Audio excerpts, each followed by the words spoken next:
સંસ્પદન અસરની આપણે આ ટોપિકમાં ચર્ચા કરવાની છે, પણ સંસ્પદન અસરને સમજતા પહેલાં કેટલીક બાબતો જોઈએ. સંસ્પદન અસરના પહેલા પ્રકારની ચર્ચા કરીએ, પછી ડિટેલ ફરીથી જોઈશું. ધન સંસ્પદન અસર,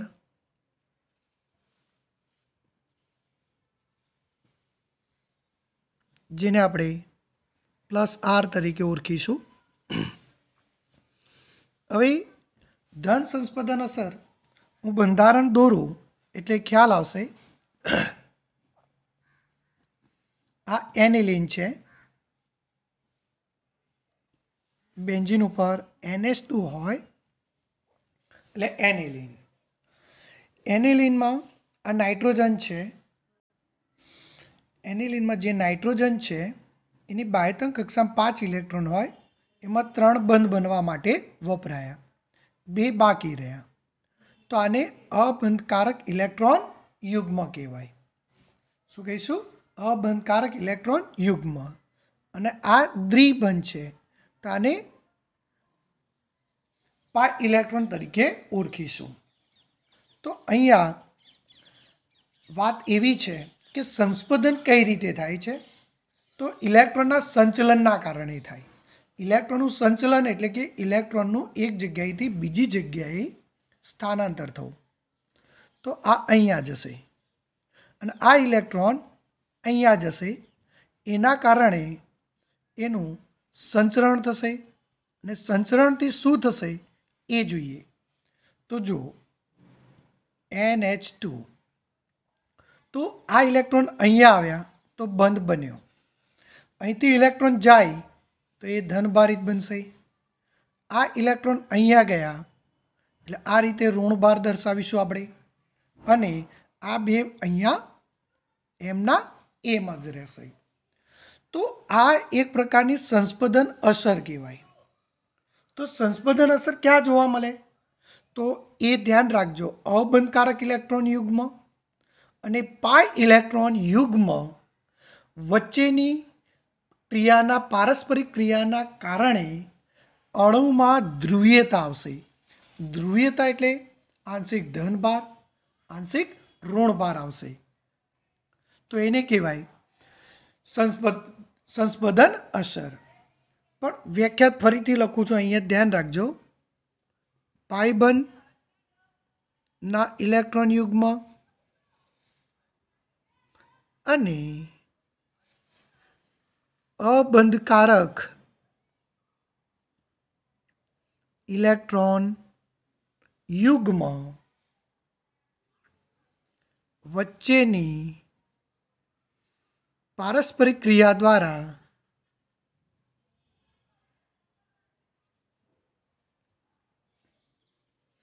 પારસ્પરિક ક્રિયાના કારણે અણુમાં ધ્રુવીયતા ઉત્પન્ન થાય છે. અણુમાં ધ્રુવીયતા ઉત્પન્ન થાય છે, જેને સંસ્પદન અસર કહે છે. જેને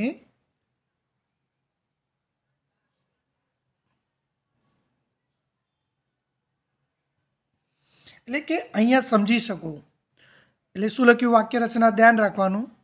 પાઈબંધના ઇલેક્ટ્રોન યુગ્મ એટલે આ, અબંધકારક ઇલેક્ટ્રોન યુગ્મ એટલે આ બંને વચ્ચેની પારસ્પરિક ક્રિયા દ્વારા એટલે ઇલેક્ટ્રોનના સંચલન દ્વારા અણુ કેવો બન્યો? ધ્રુવીય બને છે. એટલે કે ધ્રુવીયતા ઉત્પન્ન થાય છે. એને સંસ્પદન અસર કહે છે.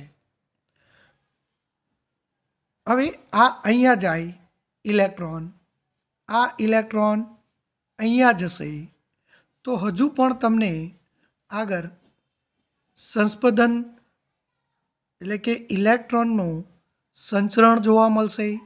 આ એમના એમ, આ અહીંયા ગયા 2 ઇલેક્ટ્રોન એટલે બંધ બનશે.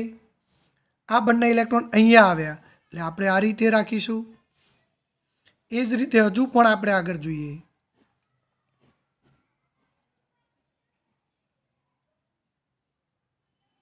પ્લસ આ આ એમના એમ રહેશે, આ ઇલેક્ટ્રોન અહીંયા જશે અને આ બંધના ઇલેક્ટ્રોન અહીંયા જશે.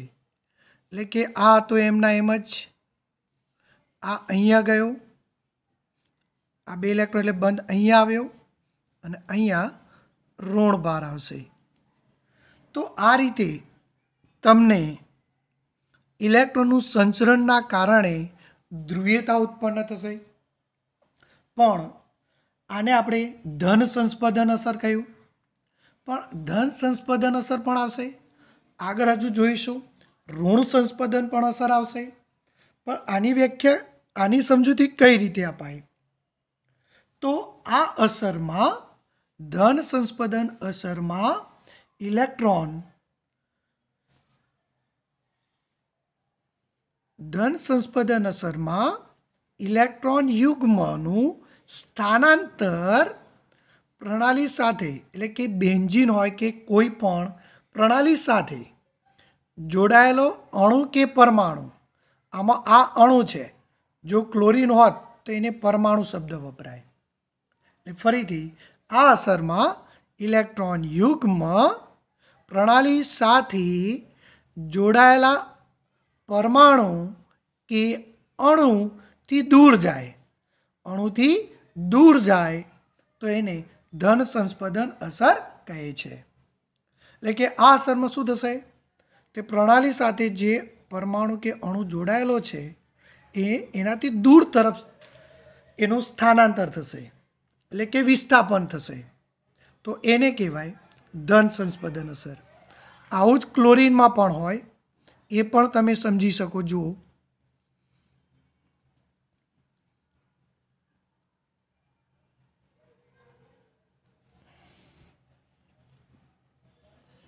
અહીંયા જોઈએ, આ અહીંયા જશે,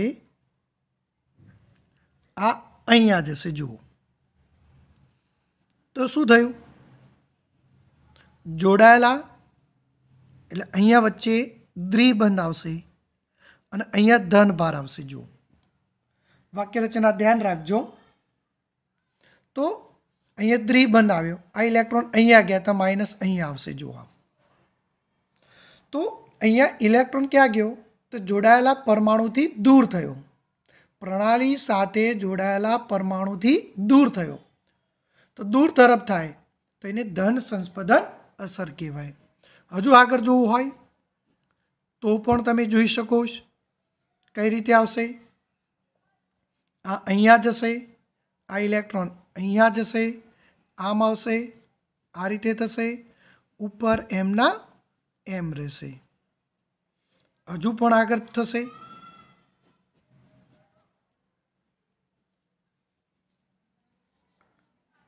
આ ઇલેક્ટ્રોન અહીંયા જશે, આ બંને ઇલેક્ટ્રોન, પાઈ બંને ઇલેક્ટ્રોન અહીંયા જશે, એટલે આ અહીંયા ગયા તો બંધ અહીંયા આવશે. આ રીતે જોવા મળશે. તો આ રીતે તમને એના સંસ્પંદન અસર જોવા મળે છે. હજુ અહીંયા જશે, હજુ આગળ જોવું હોય તો અહીંયા જાય, આ ઇલેક્ટ્રોન પાછા અહીંયા જતા રહે, એટલે મૂળ બંધારણ શું થશે? પાછું આવશે. તો અહીંયા કયા કયા ઉપર પરમાણુ કે પરમાણુ સમૂહ? એક ક્લોરીન હોય, NH2 એટલે કે એમાઇન હોય, આલ્કોહોલ હોય, ઈથર હોય, એસ્ટર હોય,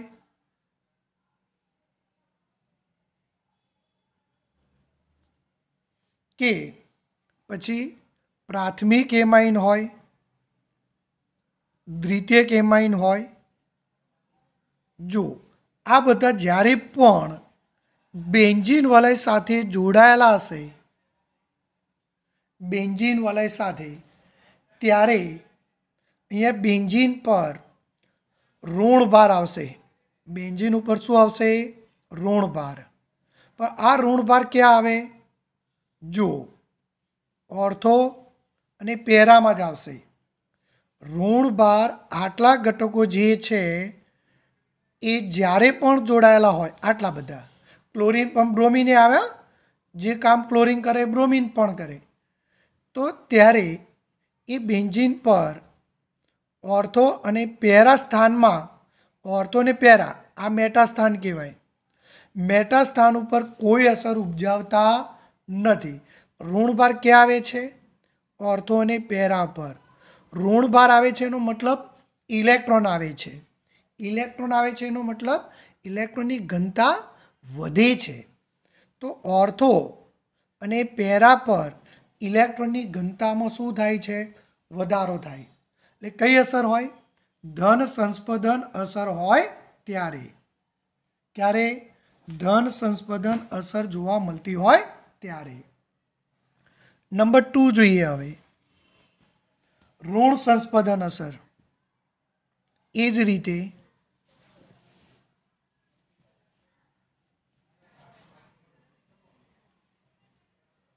ઋણ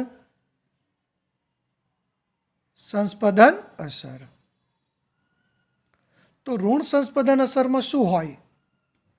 તો એ જ રીતે અહીંયા બેન્ઝીન વલય દોરીને સમજાવો એટલે ખ્યાલ આવશે.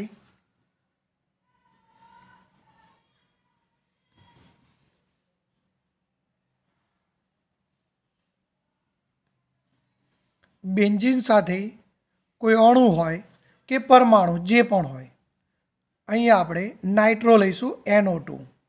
જો હવે જો NO2 હશે તો આના જોડે પણ અબંધકારક ઇલેક્ટ્રોન યુગ્મ હોય, પાઈમાં પણ ઇલેક્ટ્રોન યુગ્મ હોય. તો શું થશે? તો એ અહીંયા સમજવાનું છે કે આ બંધના 2 ઇલેક્ટ્રોન એ અહીંયા જશે અને આ ઇલેક્ટ્રોન અહીંયા જશે. તો આ ઇલેક્ટ્રોનનું સંચલન થશે. સંચલન કઈ રીતે થાય અને એનાથી શું થાય? તો એ તમારે યાદ રાખવાનું છે. તો અહીંયા શું આવશે? દ્વિબંધ આવશે. અહીંયા સુધી જશે સિંગલ બંધ. જુઓ એટલે અહીંયા 1 2 3 4 તો હતા જ, 2 આવ્યા તો અહીંયા ઋણભાર આવશે. ઇલેક્ટ્રોન આવે તો ઋણભાર. અહીંથી ઇલેક્ટ્રોન ગયા, ઇલેક્ટ્રોન અહીંયા ગયા. જુઓ તો આ કાર્બનનો ઇલેક્ટ્રોન જતો રહ્યો, એ શું બનશે? ધનભારિત બનશે. અને આ બંધ અને આ પાઈ બંધ તો એમના એમ રહે છે. જુઓ તો અહીંયા શું થયું? ઇલેક્ટ્રોનનું સંચલન કઈ તરફ થયું? પાઈ બંધના ઇલેક્ટ્રોનનું સંચલન કઈ તરફ થયું? તો એની સાથે જોડાયેલા પરમાણુ તરફ થયું. જુઓ એની સાથે જોડાયેલા પરમાણુ તરફ થાય. વાક્ય રચના ધ્યાન રાખજો અહીંયા. તો એને ઋણ સંસ્પંદન અસર કહે છે. વ્યાખ્યા ધ્યાન રાખજો આની. શું આવે? આ અસરમાં ઇલેક્ટ્રોન યુગ્મ, આ અસરમાં ઇલેક્ટ્રોન યુગ્મ પ્રણાલી સાથે જોડાયેલા પરમાણુ કે અણુ તરફ થાય, અણુ તરફ થાય તો ઋણ સંસ્પંદન અસર કહેવાય. ફરીથી, આ અસરમાં ઇલેક્ટ્રોન યુગ્મ પ્રણાલી સાથે જોડાયેલા અણુ કે પરમાણુ તરફ થાય તો એને ઋણ સંસ્પંદન અસર કહે છે. હવે એ જ રીતે આપણે વાત કરીએ, હજુ આગળ પણ સંસ્પંદન તમને જોવા મળશે આ રીતે. અહીંયા માઇનસ આવશે. હવે આ ઇલેક્ટ્રોન ક્યાં જશે? અહીંયા જશે. જો આ ઇલેક્ટ્રોન અહીંયા જશે એટલે બંધ અહીંયા આવશે. આ એમના એમ રહેશે. આના ગયા એનો મતલબ અહીંથી ઇલેક્ટ્રોન આના જોડી ગયો તો ગયો તો ધનભાર અહીંયા આવશે. હજુ પણ આગળ તમે સંસ્પંદન બનાવી શકો.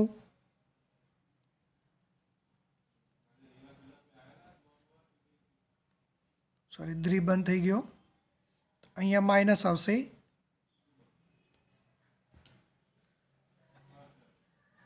હવે આ ઇલેક્ટ્રોન જુઓ, અહીંયા આ ઇલેક્ટ્રોન છે એ અહીંયા આવશે, એટલે આ એમ ના એમ, આ અહીંયા આવે એટલે બંધ આમ થઈ ગયો, એટલે ઇલેક્ટ્રોન અહીંયા આવી ગયો, આનો ઇલેક્ટ્રોન આના જોડે આવશે, આમ બંધ વચ્ચે જુઓ તો અહીંયા ધન ભાર આવશે.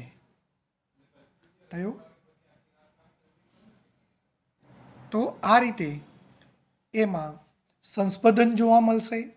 પણ ઋણ સંસ્પંદન અસરમાં ઓર્થો અને પેરા સ્થાન પર ધન ભાર આવે છે, એટલે કે ઇલેક્ટ્રોનની ઘનતા ઘટે છે. જુઓ ઓર્થો પેરા ઓર્થો જુઓ, એટલે કે ઓર્થો અને પેરા પર ઇલેક્ટ્રોનની ઘનતા ઘટશે, એનો મતલબ ધન ભાર આવશે, ઇલેક્ટ્રોનની ઘનતા ઘટે છે. તો આમાં કયા કયા ઘટકો હોઈ શકે? તો એક NO2, નાઇટ્રો. ઋણ સંસ્પંદન અસર કોણ કોણ આપે? તો નાઇટ્રો, CHO, કીટોન, સાયનાઇડ. તો આ બધા શું આપશે? ઋણ સંસ્પંદન અસર દર્શાવશે.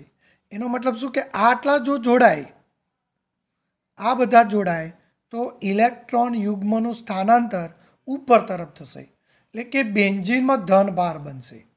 આટલા જોડાશે તો બેન્ઝીનમાં ઓર્થો અને પેરા સ્થાન પર ધન ભાર આવશે. અને જો આ ઘટકો જોડાયેલા હશે તો બેન્ઝીન પર, બેન્ઝીન વલય ઉપર શું આવશે? ઋણ ભાર આવશે. તો આ રીતે એની અંદર સંસ્પંદન અસર તમને જોવા મળશે. ફરી એકવાર સમજી લેજો. આટલા ઘટકો જો અહીંયા બેન્ઝીન ઉપર જોડાયેલા હોય, આટલા ઘટકો, તો બેન્ઝીન વલય ઉપર ઓર્થો અને પેરા સ્થાન પર ઇલેક્ટ્રોનની ઘનતા વધશે. ઇલેક્ટ્રોનની ઘનતા વધશે એટલે કે ત્યાં ઋણ ભાર જોવા મળશે. પણ એટલે કે એને કહેવાય ધન સંસ્પંદન અસર. ઋણ સંસ્પંદન અસરમાં શું થશે કે આટલા ઘટકો જો જોડાયેલા હોય તો ઇલેક્ટ્રોનનું સ્થાનક ઉપર તરફ થશે, એટલે કે બેન્ઝીન વલય પર ઇલેક્ટ્રોનની ઘનતા ઘટશે ઓર્થો અને પેરા સ્થાન ઉપર, એટલે કે ત્યાં ધન ભાર આવશે. ઇલેક્ટ્રોનની ઘનતા ઘટવી એનો મતલબ શું? ધન ભાર આવશે. ટોપિક જોઈએ હવે ઇલેક્ટ્રોમેરિક અસર. હવે ઇલેક્ટ્રોમેરિક અસર એક એક્ઝામ્પલ સાથે સમજાવું, ધ્યાન રાખજો. અહીંયા દ્વિબંધ છે. પહેલાં વ્યાખ્યા ધ્યાન જોઈ લઈએ. દ્વિબંધ કે ત્રિબંધ ધરાવતા કાર્બનિક પદાર્થ પર પ્રક્રિયક હુમલો કરે ત્યારે આ અસર જોવા મળશે. માનો કે આની સાથે પ્રક્રિયક હુમલો કરે H+, માનો કે સમજી લઈએ આ પ્રક્રિયક છે, તો જ્યારે કોઈ પણ પ્રક્રિયક હુમલો કરે ત્યાં એ ક્યારે જોડાય? જ્યારે બંધ તૂટે. જ્યારે બંધ તૂટશે ત્યારે ઇલેક્ટ્રોનનું સ્થાનાંતર થાય. તો જુઓ આ માનો કે બંધ તૂટ્યો અને અહીંયા હાઇડ્રોજન જોડાય છે, તો આ રીતે જુઓ આની સાથે શું થયું? હાઇડ્રોજન જોડાયો, તમે જોઈ શકો છો. પણ હાઇડ્રોજન જો ધનભાર જોડાય તો આ ધનભાર તરફ શું થશે? બે ઇલેક્ટ્રોનનું આકર્ષણ થશે. બે ઇલેક્ટ્રોનનું આકર્ષણ જોડાનાર પ્રક્રિયક તરફ થાય છે. ઇલેક્ટ્રોનનું સ્થાનાંતર જોડાનાર પ્રક્રિયક તરફ થયું. બરોબર. અહીંથી ઇલેક્ટ્રોન ગયા તો આનો પણ ગયો, કારણ કે આ ઇલેક્ટ્રોન આનો પણ હતો અને આનો પણ હતો, આનો ગયો તો આ શું થશે? ધનભાર બનશે અને ઇલેક્ટ્રોન અહીંયા આવે. તો આને કહેવાય ધન ઇલેક્ટ્રોમેરિક અસર. હવે આના આધારે આ સમજાવું.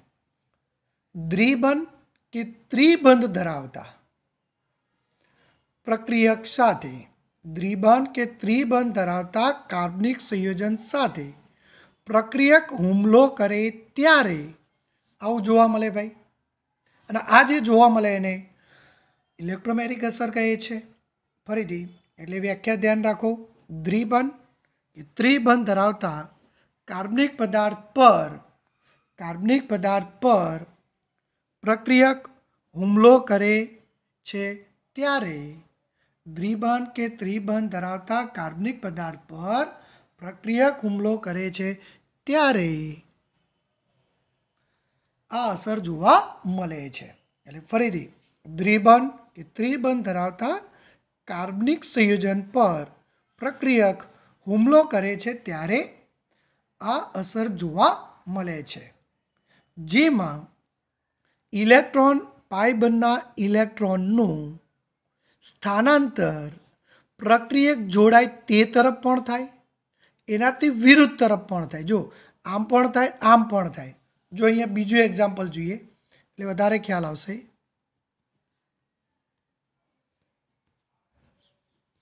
જો અહીંયા સાયનાઇડ જોડાતો હોય, આમ હુમલો કરે,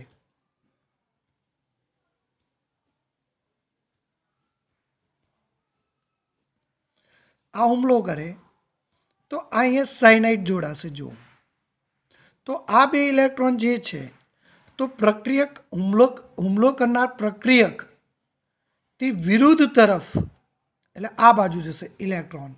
તો ઇલેક્ટ્રોનનો ઋણ ભાર અહીંયા આવશે. જો આમ એટલે કે જોડાનાર પ્રક્રિયકથી વિરુદ્ધ તરફ. અહીંયા શું થાય છે? ઇલેક્ટ્રોનનું સ્થાનાંતર જોડાનાર પ્રક્રિયક તરફ થાય છે. જોડાનાર પ્રક્રિયક તરફ થાય તો ધન ઇલેક્ટ્રોમેરિક અસર, અને વિરુદ્ધ તરફ થાય તો ઋણ ઇલેક્ટ્રોમેરિક અસર કહે છે. એટલે આ સમજૂતી અને વ્યાખ્યા તમે આપીને સમજાવી શકાય. આ કોણ છે? હુમલો કરનાર પ્રક્રિયક. આ પણ કોણ છે? હુમલો કરનાર પ્રક્રિયક. એટલે કે અહીંયા બે પ્રકારની અસર જોવા મળશે. એક હુમલો કરનાર પ્રક્રિયક તરફ થાય. હવે ઇલેક્ટ્રોનનું સ્થાનાંતર આપણે આ રીતે દર્શાવીશું. ઇલેક્ટ્રોનનું સ્થાનાંતર એટલે આ શું બતાવે છે કે ઇલેક્ટ્રોન ક્યાંથી ક્યાં જાય છે. અને આ અસરને આપણે ઈ વડે દર્શાવીશું. એટલે કે જો ધન ઇલેક્ટ્રોમેરિક અસર હોય તો ઈ પ્લસ, ઋણ ઇલેક્ટ્રોમેરિક અસર હોય તો ઈ માઇનસ વડે આને દર્શાવવામાં આવે છે. તો આ રીતે ઇલેક્ટ્રોમેરિક અસરને આપણે સમજી શકાય. એટલે વ્યાખ્યા તમારે જાતે લખવાનું એટલે તમને ખ્યાલ આવશે. જોડાનાર પ્રક્રિયક તરફ થાય તો ધન, હુમલો કરનાર પ્રક્રિયકથી વિરુદ્ધ તરફ થાય તો ઋણ. ઘણીવાર એવું પણ લખ્યું જોડાનાર પ્રક્રિયક તરફ ન થાય તો પણ ઋણ.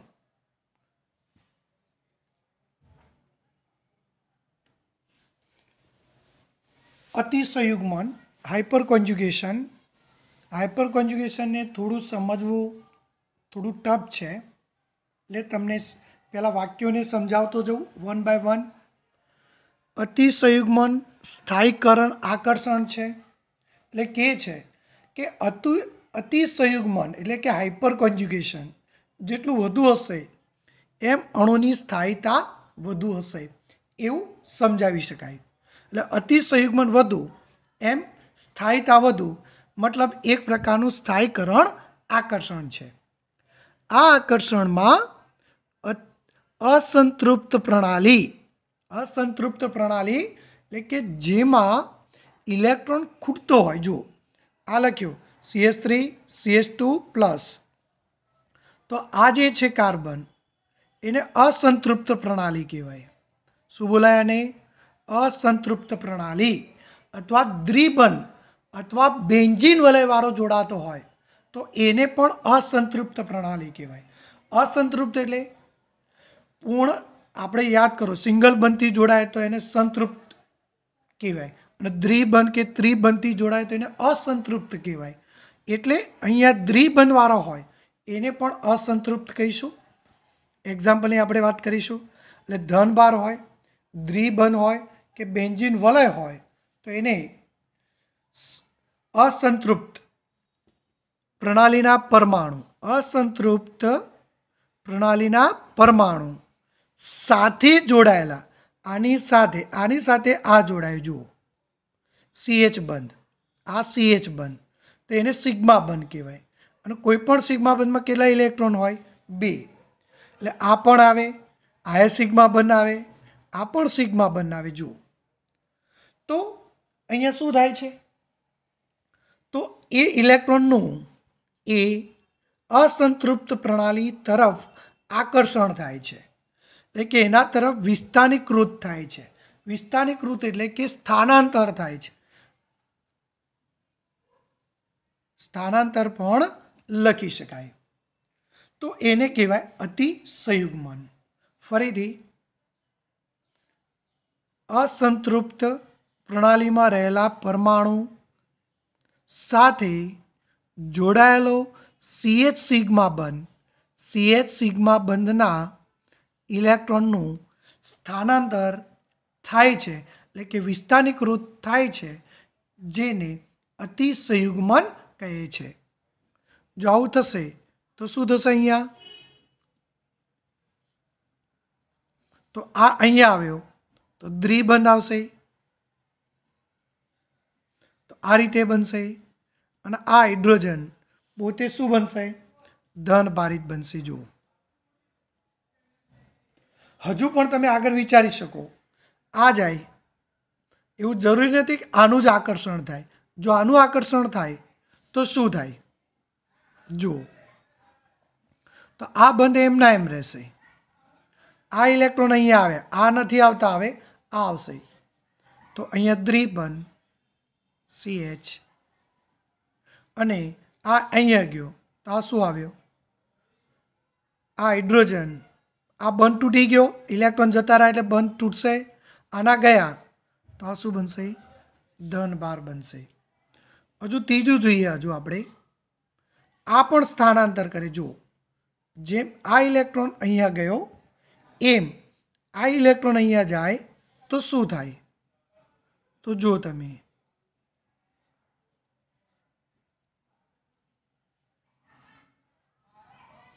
તો આ અહીંયા આવ્યો તો આ દ્વિબંધ આવ્યો, 2 ઇલેક્ટ્રોન જતા રહે તો હાઇડ્રોજન એકલો વધ્યો, અને હાઇડ્રોજન એકલો એટલે ધન 12 બને. તો અહીંયા કેટલી વખત સંયુગ્મન જોવા મળ્યું? તો 3 વખત. કેમ 3 વખત જોવા મળ્યું? તો અસંતૃપ્ત પ્રણાલી સાથે 3 CH બંધ જોડાયેલા છે. કેટલા? 3 CH બંધ. એટલે કે જેટલું સંયુગ્મન વધુ હશે એમ એની સ્થિરતા વધુ જોવા મળશે. હજુ વધારે એક્ઝામ્પલ જોવું હોય તો અહીંયા જોઈ શકીએ. તો જો આ CH3 આપણે આગળ જોયું, આ કાર્બોકેટાઇન જ કહેવાય ને, કાર્બન ધન 12. આના કરતાં આનો પ્રાથમિક કાર્બોકેટાઇન હોય એની સ્થિરતા વધુ. પ્રાથમિક કરતાં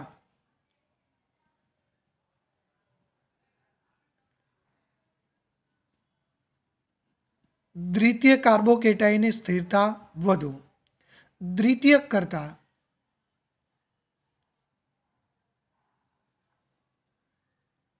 તૃતીય કાર્બોકેટાઇનની સ્થિરતા વધુ. જો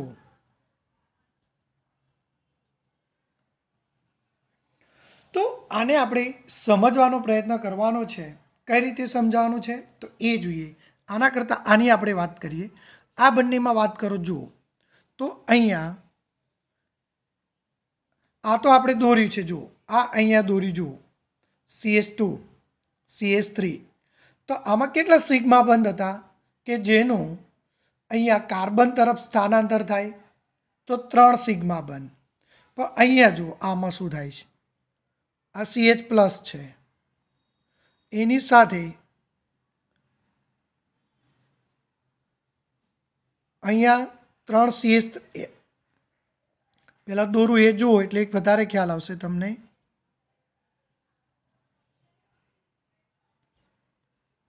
અહીંયા જુઓ તો આ અસંતૃપ્ત પ્રણાલી છે, એની સાથે આ સિગ્મા બંધ, આનું પણ સ્થાનાંતર થાય, આનું પણ થશે.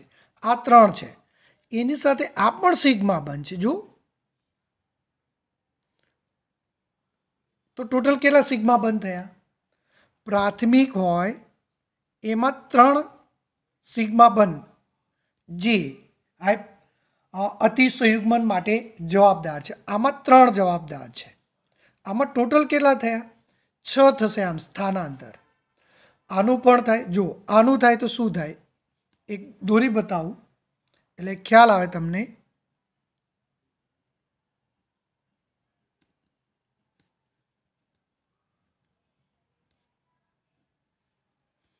આ માનો કે ઇલેક્ટ્રોન અહીંયા આવ્યા તો દ્વિબંધ આવશે સી એચ એચ અને આ એકલો ધન ભાર રહેશે કારણ કે બંધ અહીંયા આવી ગયો, અહીંયા સીએસ થશે. જુઓ પણ આવું કેટલી વખત થઈ શકે? તો 1 2 3 4 5 6 વખત થઈ શકે. તો આમાં કેટલી વખત સંયુગ્મન જોવા મળશે? 6 વખત. આમાં તો કેટલી વખત સંયુગ્મન જોવા મળશે?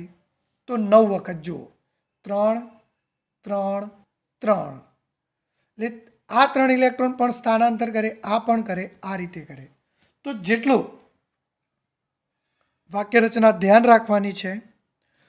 તો જેટલું સંયુગ્મન વધુ એટલી સ્થિરતા વધુ. તો આમાં 3 વખત, આમાં 6 વખત, આમાં 9 વખત. તો જેટલું સંયુગ્મન વધુ એટલી સ્થિરતા વધુ. જેટલું સંયુગ્મન વધુ એટલી સ્થિરતા વધુ. તો આ રીતે આપણે અતિસંયુગ્મનને આધારે સમજાવી શકાય. તો અતિસંયુગ્મનના આધારે શું સમજાવી શકાય ભાઈ? તો જેટલું અતિસંયુગ્મન વધુ એમ સ્થિરતા વધુ. તો કાર્બોકેટાઇનની સ્થિરતા મિથાઇલ કરતાં પ્રાથમિક, પ્રાથમિક કરતાં દ્વિતીયક અને દ્વિતીય કરતાં તૃતીયકની કેમ વધારે છે? તો એ હાઇપર કોન્જ્યુગેશન અથવા અતિસંયુગ્મનને આધારે સમજાવી શકાય. હજુ પણ આપણે બીજા એક્ઝામ્પલથી પણ આને આપણે સમજાવવાનો પ્રયત્ન કરીએ. ચલો જોઈએ. અતિસંયુગ્મન ખાલી ધન આયન સાથે જ હોય એવું જરૂરી નથી. વાક્ય રચના ધ્યાન રાખજો. આ જે દોરું છું એ પણ તમે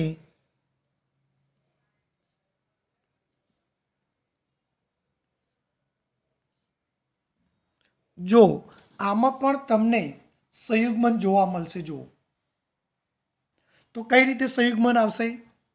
તો આ દ્વિબંધ હોય ને એ પણ અસંતૃપ્ત પ્રણાલી કહેવાય. શું બોલાય એને? અસંતૃપ્ત પ્રણાલી. બરોબર.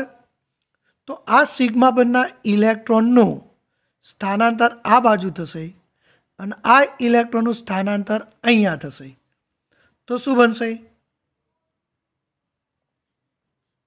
જો આવ્યા તો દ્વિબંધ CH, ઇલેક્ટ્રોન ગયો તો CH2. અહીંયા ઇલેક્ટ્રોન આવે છે તો આ માઇનસ બનશે. આના જોડેથી ઇલેક્ટ્રોન ગયો, આ 2 ઇલેક્ટ્રોનમાં એક આનો હતો ને એક આનો હતો. તો જો અહીંયા આ 2 ઇલેક્ટ્રોન આવ્યા પણ આ તો આનો છે જ. આ જે હતો એ આનો હતો પણ આ બીજો કોનો છે? હાઇડ્રોજનનો. તો હાઇડ્રોજન પાસેથી ગયો તો હાઇડ્રોજન શું બનશે? ધન ભાર. હજુ પણ તમે આમ જોઈ શકો કે આ ઇલેક્ટ્રોન પણ જઈ શકે આ રીતે. આનું પણ સ્થાનાંતર થઈ શકે, આનું પણ થઈ શકે. માનો કે આનું થાય તો શું થાય?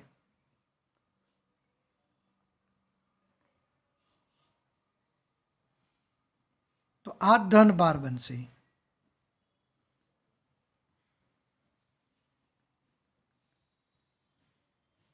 આ રીતે.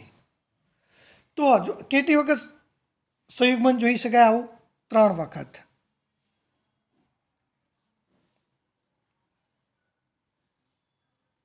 એટલે કે આ ઇલેક્ટ્રોનનું સ્થાનાંતર આ રહ્યા, આના આનો તો એ પ્લસ રહેશે કારણ કે ઇલેક્ટ્રોન ગયા.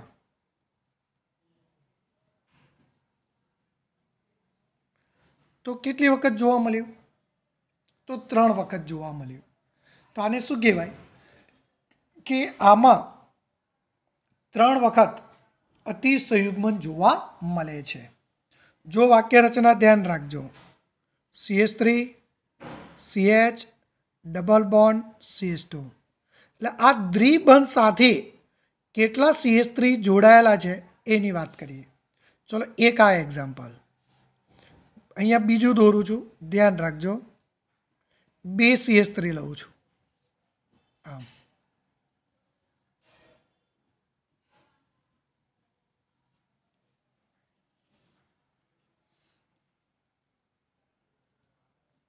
તો જો અહીંયા કેટલા ઇલેક્ટ્રોનનું સ્થાનાંતર થતું હતું? તો 3 સિગ્મા બંધનું. અહીંયા કેટલાનું થશે? દ્વિબંધ તરફ. તો આના 3, આના 3. એટલે આમાં 3 વખત હાઇપર કોન્જ્યુગેશન જોવા મળતું હતું, આમાં 6 વખત જોવા મળશે. હજુ જો દોરું તો તમને ખ્યાલ આવશે.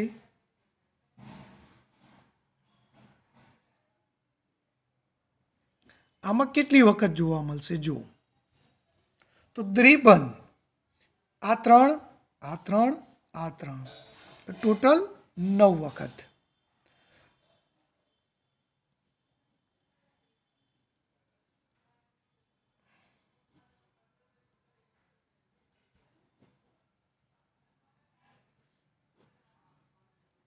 જો આમાં કેટલી વખત જોવા મળશે?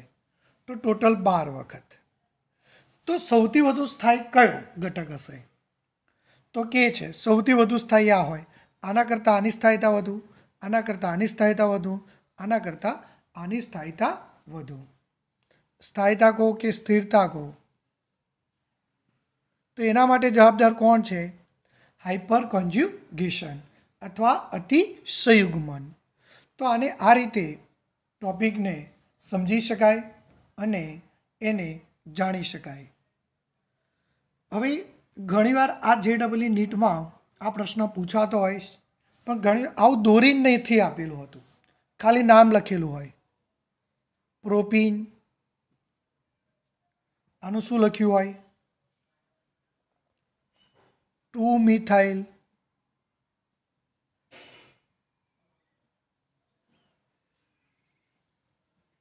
પ્રોપીન. આનું શું લખ્યું હોય? તો 2 મિથાઇલ બ્યુટ ટુઇન. એટલે આપણે નક્કી કરવાનું છે. તો આનું લખવું હોય તો 1 2 3 4 2 3 ડાય મિથાઇલ બ્યુટ ટુઇન. તો આ રીતે આપણે JEE નીટમાં આવા નામ લખેલા હોય એટલે નામ પરથી પહેલાં તમારે શું કરવું પડે? એના બંધારણ દોરો, ત્યારે તમને ખ્યાલ આવે કે આમાં 3, આમાં 6, આમાં 9, આમાં 12 સંયુગ્મન જોવા મળે છે. તો એના કારણે એની સ્થિરતા એ રીતે જોવા મળે છે. તો આ રીતે કોઈપણ ઘટક માટે પણ આપણે સમજાવી શકાય. એટલે જ આપણે આગળ જે જોયું એમાં પણ કહે છે કે આ 3માં સૌથી વધુ સ્થાયી કોણ? 1 2 3 4. તો કહે છે કે તૃતીય કાર્બોકેટાઇન સૌથી વધુ સ્થાયી હોય.